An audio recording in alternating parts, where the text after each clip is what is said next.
Boa noite. Vamos olhar para a palavra de Deus. Vamos ler em João capítulo 11. Evangelho de João, capítulo 11.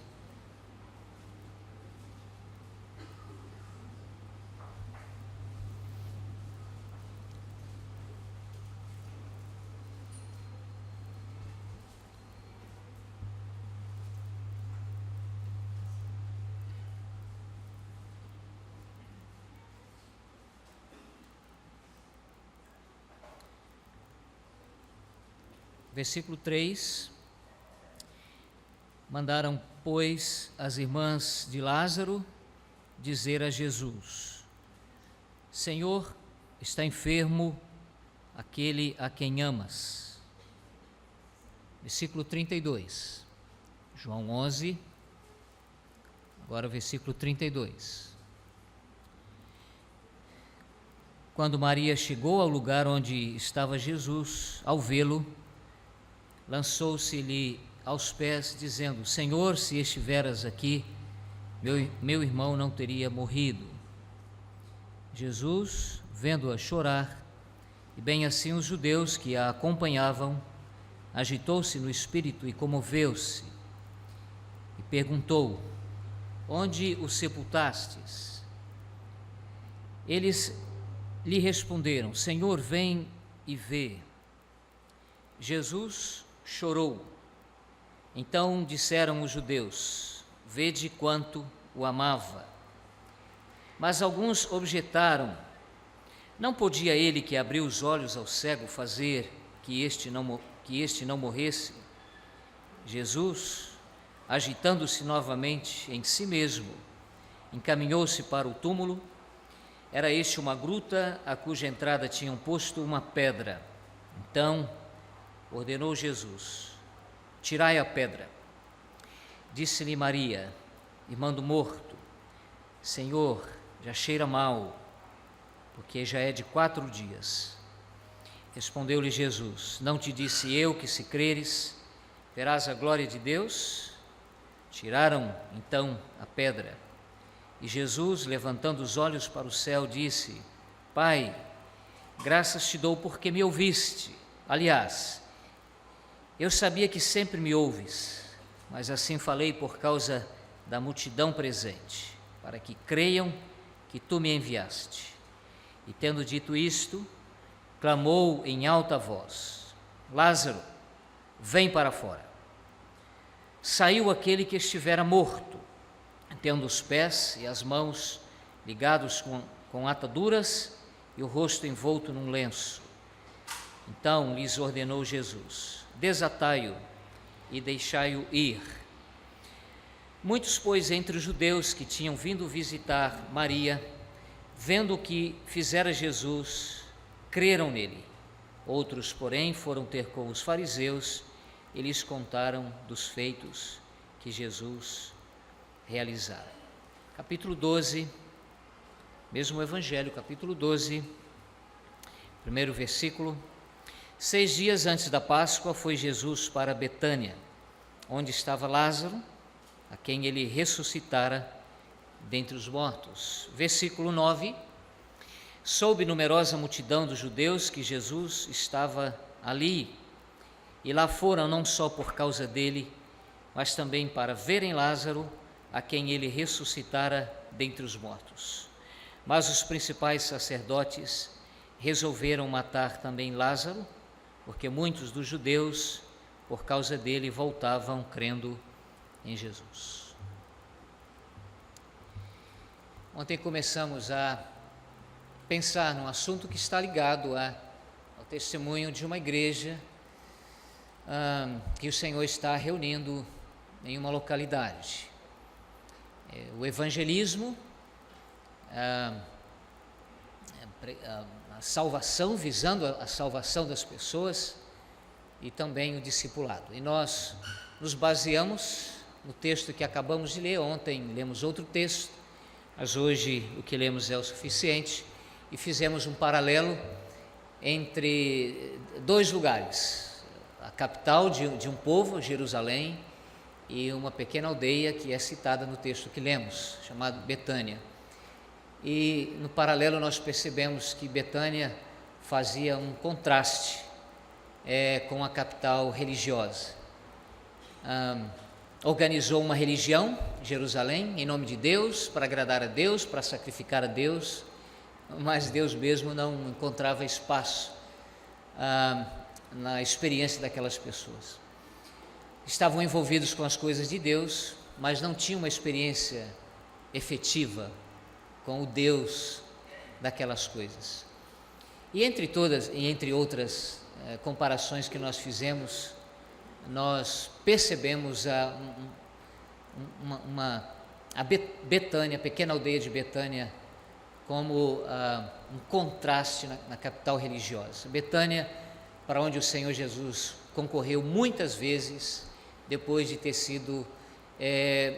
recebido um tratamento nada amistoso em Jerusalém. Ele sempre ia para Betânia, e ali ele tinha amigos. Nós lemos isso no texto que usamos esta noite. Lázaro era um amigo do Senhor, um deles ali em Betânia. E em Betânia o Senhor Jesus construiu relacionamentos. As pessoas ali não lidavam simplesmente com as coisas de Deus, mas se relacionavam com o próprio Deus, o Senhor Jesus Cristo, o Emanuel, o Deus que se fez carne, como escreveu João, e habitou entre nós, cheio de graça e de verdade. E por algumas razões que verificamos ontem na comparação que fizemos, nós concluímos que a pequena aldeia de Betânia pode representar com muita qualidade, com muita propriedade, uma igreja, em qualquer lugar onde o Senhor esteja salvando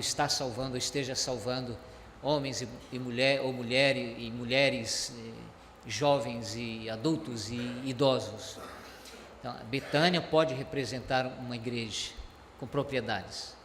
E por outro lado, uma vez verificado isso, cada igreja deveria ser, no seu tempo, na sua geração, uma Betânia, o lugar onde o Senhor Jesus Cristo é apreciado, a sua palavra é apreciada, onde ele é bem-vindo, onde as pessoas colocam o relacionamento com ele em primeiro lugar, coloca o Senhor no seu devido lugar, não faz inversão de valores, a obra à frente do dono da obra. Então, cada igreja deveria ser esse lugar, fazendo contraste com a religião do seu tempo. E afinal, a igreja do Senhor Jesus sempre encontrou uma concorrência, no seu lugar, no seu tempo, uma concorrência.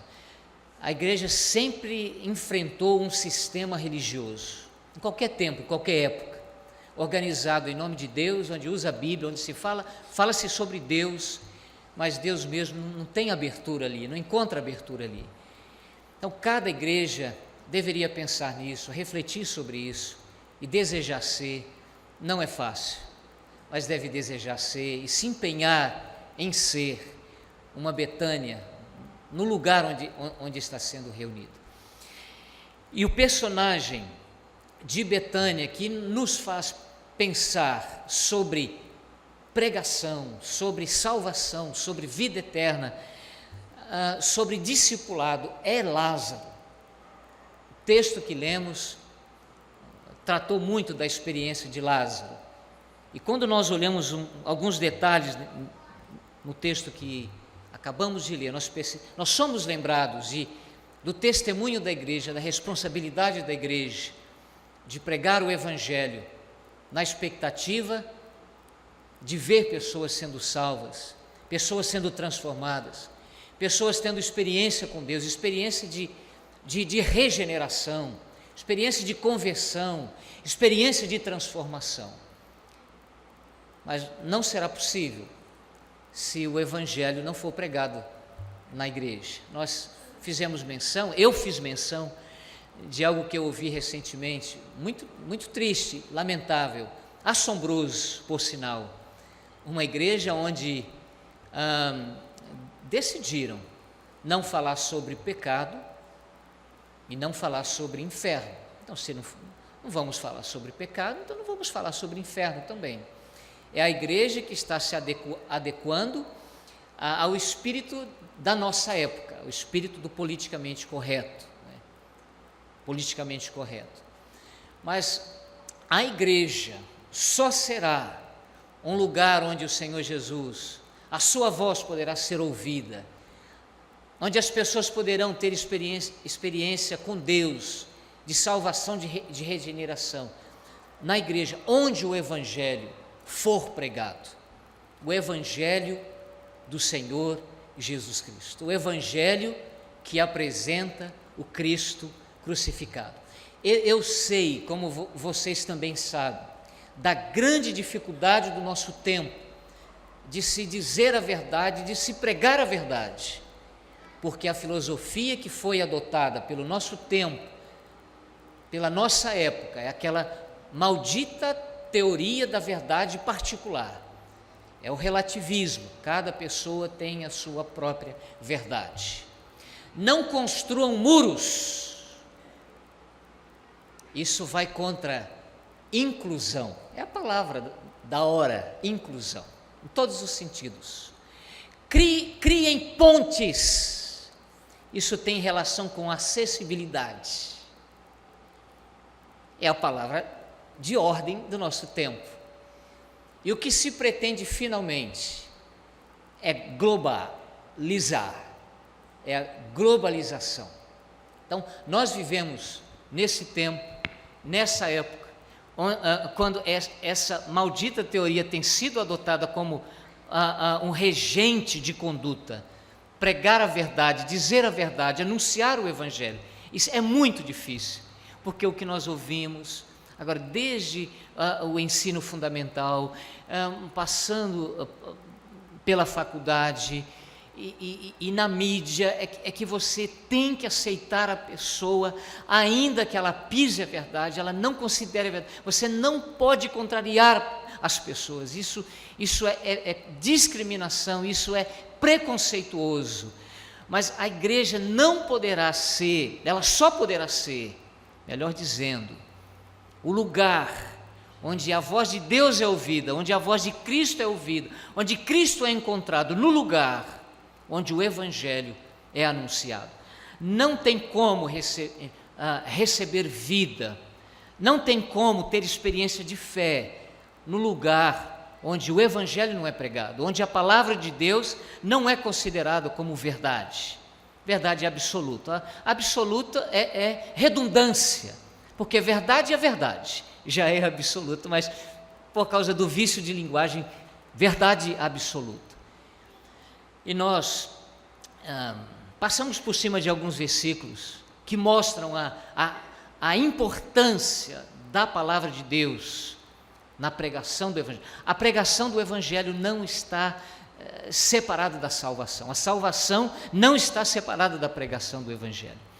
Efésios 1,13, em quem também vós, depois que ouvistes a palavra da verdade, o Evangelho da vossa salvação, a palavra da verdade, o Evangelho da vossa salvação, tendo nele também crido, depois que ouvistes, também crido, porque o Evangelho é o poder de Deus para a salvação de todo aquele que crê, não simplesmente de todo aquele que ouve, e o Senhor Jesus já deixou isso muito claro, quem ouve a minha palavra e crê naquele que me enviou.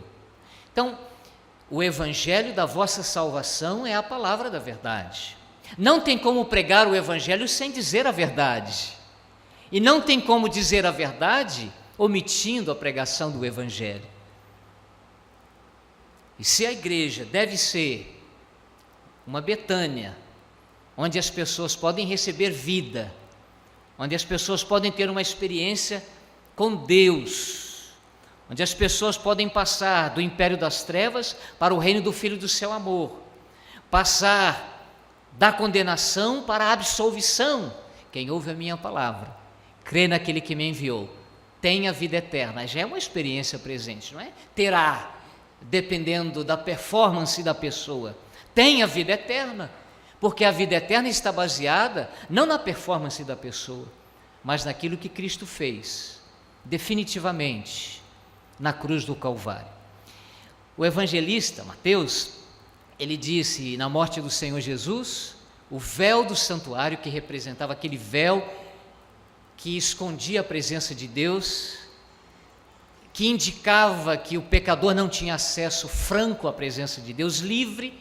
Na morte do Senhor Jesus, o véu do santuário foi aberto, de alto a baixo, querendo dizer que a obra de abertura da presença de Deus, de salvação, de perdão, não é de baixo para cima, é de cima para baixo. O véu do santuário se abriu de alto a baixo.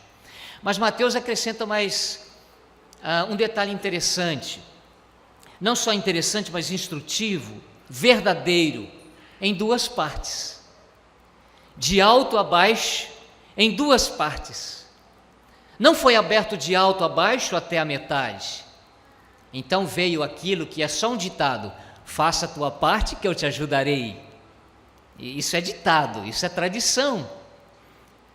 De alto a baixo em duas partes. Definitivamente, a salvação é uma obra divina. Ela veio de Deus para nós. E não tem essa coisa de faça a tua parte que eu te ajudarei, porque não está baseada na performance humana, mas na obra que o Senhor Jesus Cristo fez para a salvação do pecador. E não é possível chegar a essa experiência sem ouvir o Evangelho, sem pregar o Evangelho. O Senhor Jesus, lemos ontem em João 17, orando por aqueles que viessem a crer nele por intermédio da palavra. A igreja, para ser uma Betânia, para onde os incrédulos concorrem para ouvir o Evangelho, só pode ser um lugar de vida, de transformação, se a palavra de Deus for pregada. A palavra que anuncia o Cristo crucificado. Escândalo para os judeus, loucura para os gentios, mas para nós que fomos salvos, palavras de Paulo, apóstolo, em Romanos, é o poder de Deus. Lázaro, vivo, morreu, mas por interferência divina, voltou a viver. É a vida da ressurreição. É a pessoa que ouviu a voz do próprio Deus: vem para fora do túmulo, para fora da morte, vem para a vida. Quem ouve a minha palavra e crê naquele que me enviou, tem a vida eterna, não entra em condenação, mas passou da morte para a vida. É esse transporte posicional, passou da morte para a vida. Essa foi a experiência física de Lázaro, mas nos faz lembrar de uma experiência sobremodo importante, a experiência espiritual, de salvação, de regeneração, de transformação. É um chamado gracioso. O que um morto pode fazer por si mesmo? Absolutamente nada. Mas pelo poder da palavra de Deus, pelo poder do Evangelho, saiu, diz o versículo, um dos versículos que lemos, versículo 44, saiu aquele que estivera morto, da palavra de Deus. A salvação é pela graça. A salvação é um convite pessoal. Lázaro, vem para fora. Você percebeu isso? O Senhor Jesus não disse, vem para fora. E já foi observado que se o Senhor Jesus não tivesse citado um nome, todos que haviam sepultados naquela região sairiam da morte para a vida. Mas naquele momento, não era esse chamado geral que vai acontecer lá na frente. Os mortos ouvirão a voz do Filho de Deus e sairão do túmulo. Os que tiverem feito bem, para a ressurreição da vida. Os que tiverem praticado o mal, para a ressurreição do juízo. Mas naquele momento em que o Senhor Jesus levantou a sua voz, foi para um chamado pessoal, individual: Lázaro, vem para fora. E você, meu amigo e minha amiga, quando ouvem o Evangelho é um chamado pessoal. Deus te chamando por meio da sua palavra. Deus te convidando: vem para fora da condição natural, de pecado, de morte, de condenação. Vem para fora para a condição de vida, de absolvição, de justificação. Toda vez que você ouve o Evangelho, Deus está fazendo um chamado pessoal, te chamando pessoalmente. Pode ser que você se lembre do colega, o pior colega lá da faculdade. Pode ser que você se lembre do vizinho que já brigou com todo mundo daquela rua, da tua rua. Pode ser que você se lembre do parente que já criou problema com todo mundo da família. O Evangelho é para eles também. Mas quando você ouve o Evangelho, você não deve olhar para os lados. Você deve entender: Deus está falando comigo. Essa palavra é para mim. Eu sou pecador, como também os demais.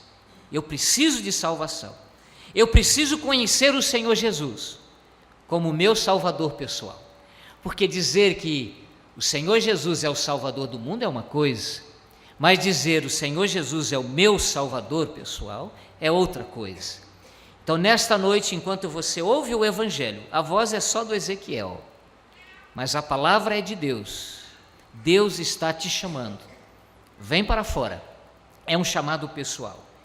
E você deve, pela fé, atender a esse chamado divino.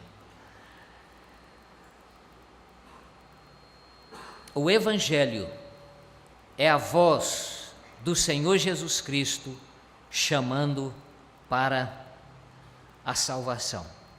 E, de fato, existe uma grande comissão que o Senhor Jesus Cristo deixou para a sua igreja, para o seu povo, para todos aqueles que creram. Começou dos primeiros discípulos, aqueles que estavam próximos dele, e é extensivo a todos que viessem ou vierem a crer no Senhor Jesus, pregar o Evangelho. Pode ser que nem todo mundo tenha o dom de evangelista, mas todos devem ter o coração de evangelista. Li recentemente uma frase que me chamou muita atenção: a maior alegria que um ser humano pode experimentar, conhecer o Senhor Jesus Cristo como o seu Salvador pessoal. A segunda maior alegria, fazê-lo conhecido. Fazê-lo conhecido. E isso não é responsabilidade exclusivamente do presbitério. Isso não é responsabilidade exclusiva daqueles que são evangelistas. Todos podem participar e devem dessa alegria, essa segunda alegria, de fazer o Senhor Jesus Cristo conhecido daqueles que ainda não têm esperança, convivem com os seus pecados, são acusados de dia e de noite pelos seus muitos pecados, detestam o silêncio. Me lembro da dentista, estava na sua sala e a música parou e ela disse para a sua secretária: fulana de tal, ligue o rádio de novo, ligue o som de novo, eu não suporto o silêncio. E é no silêncio, onde a música não pode abafar, onde o entretenimento não vai também anular a voz da consciência, é ali que o ser humano reflete e é acusado dos seus muitos pecados, a multidão dos seus muitos pecados. E Deus deseja perdoar, justificar, purificar a consciência do pecador que ainda não tem esperança. Eu devo participar dessa alegria. Você novo ou nova, adulto ou adulta, você deve participar dessa alegria de fazer o Senhor Jesus Cristo conhecido daqueles que ainda não são salvos. E há várias razões para isso. É mandamento imperativo, é imperativo. Fazei, discípulo, fazei é imperativo. Fazei é comando, fazei é uma ordem, fazei não é facultativo. Se você quiser, faça discípulos de todas as nações. Não é se você quiser, é imperativo. Fazei discípulos de todas as nações. As pessoas da nossa convivência, especialmente aquelas que estão bem próximas de nós, elas precisam de salvação, elas estão perdidas. E é uma outra razão que nós temos para pregarmos o Evangelho. Há ainda outra razão: a igreja morre. E eu achei muito interessante enquanto lia o artigo e encontrei essa declaração: a igreja morre. As pessoas envelhecem e partem para a eternidade. E nós ficamos preocupados quando passamos por uma igreja envelhecida, com mais pessoas vividas, maduras, do que pessoas novas que estão chegando, recém-chegadas. Então morre nesse sentido. As pessoas se mudam. Hoje, em algumas empresas, transferem assim do nada um funcionário de uma cidade para outra. Então aquela pessoa atuante, trabalhadora, envolvida, preocupada, de repente recebe um comando da empresa: eu tenho um serviço para você lá na outra cidade. Se você quiser, tudo bem. Se você não quiser, não tem mais lugar para você aqui nesta cidade. Então tem que ir. Pronto, perdeu ou perdeu uma família. A igreja pode morrer. Geralmente, quando elas casam, elas acompanham os maridos. A igreja morre nesse sentido. Então, pregar o Evangelho pensando nessas circunstâncias. Aqueles que devem continuar a obra do Senhor na localidade onde nós nos reunimos. Onde está o teu moço? Onde está a tua moça? Caso você tenha que mudar daqui, caso o Senhor te leve para a eternidade, hoje,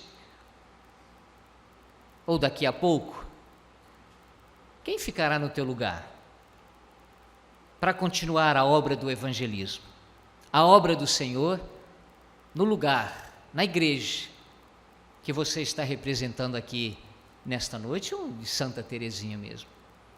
Quem vai ficar no lugar do Ezequiel, caso ele parta para a eternidade? Quem vai ficar lá em Santo Amaro de Minas para dar continuidade na pregação do Evangelho? Onde está o teu moço? Onde está a tua moça?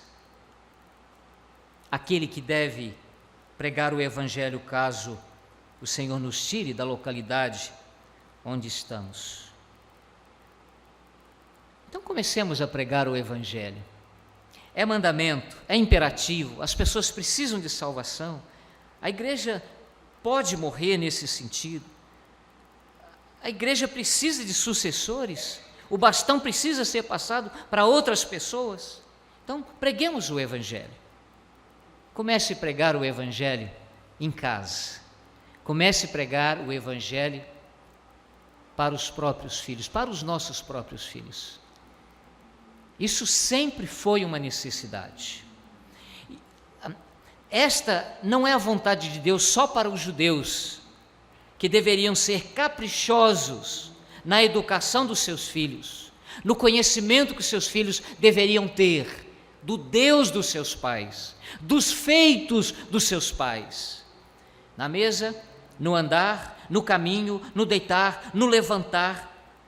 A vontade de Deus, nesse sentido, de ensinar os filhos, de instruir os filhos, de fazer o nosso Deus conhecido, o nosso Salvador conhecido dos nossos filhos, que também precisam de salvação, porque a salvação não é religião do Estado, a salvação ela é consequência de uma experiência com Deus.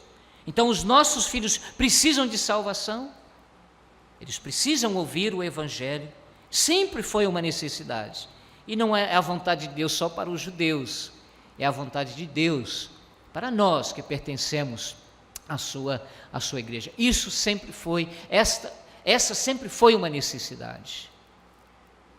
E não é verdade que muito mais hoje, quando os nossos filhos estão sendo tirados da nossa companhia aos 4 anos de idade, cuja personalidadezinha ainda não foi formada, há parte ainda da fita que cabe informações e são tiradas bem cedo da nossa companhia, para o Estado colocar na cabeça dela as suas pretensões, as suas ideias, os seus projetos, alienados da vontade de Deus. E se nós descuidarmos disso, vamos perder as nossas crianças.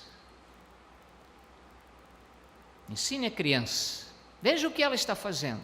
Não, isso é coisa de criança. Mas espera aí, a Bíblia diz: ensina a criança. Ensine a criança, para que não seja tarde demais. A responsabilidade de pregar o Evangelho para as crianças é dos pais. O irmão anunciou a saída, e a oportunidade das crianças ouvirem o Evangelho num lugarzinho à parte. Ok. Mas a responsabilidade prioritária de pregar o Evangelho, de viver o Evangelho, para esses infantes que fazem parte da nossa convivência, estão na nossa companhia, é responsabilidade dos pais. Não podemos culpar a igreja pela perda das nossas crianças, pela perda dos nossos jovens, porque eles não são perdidos na igreja, eles são perdidos em casa. Em casa.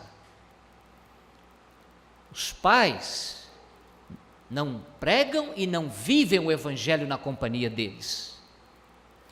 Ensina a criança no caminho. Não é ensina a criança o caminho. Ensinar no caminho é estar no caminho com ela. Isso fala da autoridade da pregação. Porque é possível dizer: olha, filho, siga aquele caminho, é o caminho da vontade de Deus, é o melhor que você pode experimentar, siga. E as crianças que não são bobas, elas pensam: mas como pode ser bom se ele não está comprometido com o caminho? Seria o nosso questionamento também. Ensine no caminho. A criança ouve o pai reclamando da vida cristã, os pais. A criança ouve os pais criticando os irmãos. A criança vê o pai, a mãe, os pais sem compromisso, sem alegria, sem vibração com o Senhor, com as coisas do Senhor. E eu me pergunto, quando reflito sobre essas coisas, por que essa criança desejaria reunir onde eu me reúno? Por que essa criança desejaria servir o Deus que eu não me empenho em servir? Então, as crianças são perdidas e os jovens são perdidos em casa. E muitas igrejas têm pisado valores, têm desprezado a palavra de Deus, porque o presbitério tem sofrido uma pressão muito grande. Se nós não mudarmos a nossa maneira de lidar com os jovens, nós vamos perdê-los. Mas a bem da verdade, eles não são perdidos na igreja, eles são perdidos em casa, quando não tem em nós, não vê em nós alegria na vida cristã, compromisso com Deus, amor a Deus, envolvimento com a obra de Deus. Nós não podemos culpar o presbitério por uma eventual perda das nossas crianças ou dos nossos jovens. Não podemos acusar a igreja pela perda desses que estão na nossa companhia. Devemos abrir os nossos olhos e encarar essa situação como uma responsabilidade pessoal. Os pais têm a responsabilidade de pregar e de viver o Evangelho para os seus filhos, para as suas crianças. Deixa eu citar um exemplo secular, mas que contém o mesmo princípio de responsabilidade. Mário Sérgio Cortella é um expoente da sociedade brasileira, é um pensador, é um palestrante. Numa entrevista a uma rádio, ele disse que foi perguntado por um pai: Dr. Mário, o que os pais podem fazer para ajudar a escola na educação das crianças? Olha a transferência. O que os pais podem fazer para ajudar a escola na educação das crianças? E ele respondeu: pai, a tua pergunta está errada. A escola não é responsável pela educação da tua criança. A escola é responsável pela escolarização da criança. E a escolarização é uma coisa pequenininha dentro da educação. Segue o mesmo princípio. Responsáveis pela pregação do Evangelho, pelo evangelismo das crianças, dos jovens, a instrução deles, a educação deles na justiça divina, prioritariamente, não vou dizer exclusivamente, prioritariamente, responsabilidade dos pais. Vou ficar por aqui porque o tempo já está avançado. Vamos refletir sobre isso.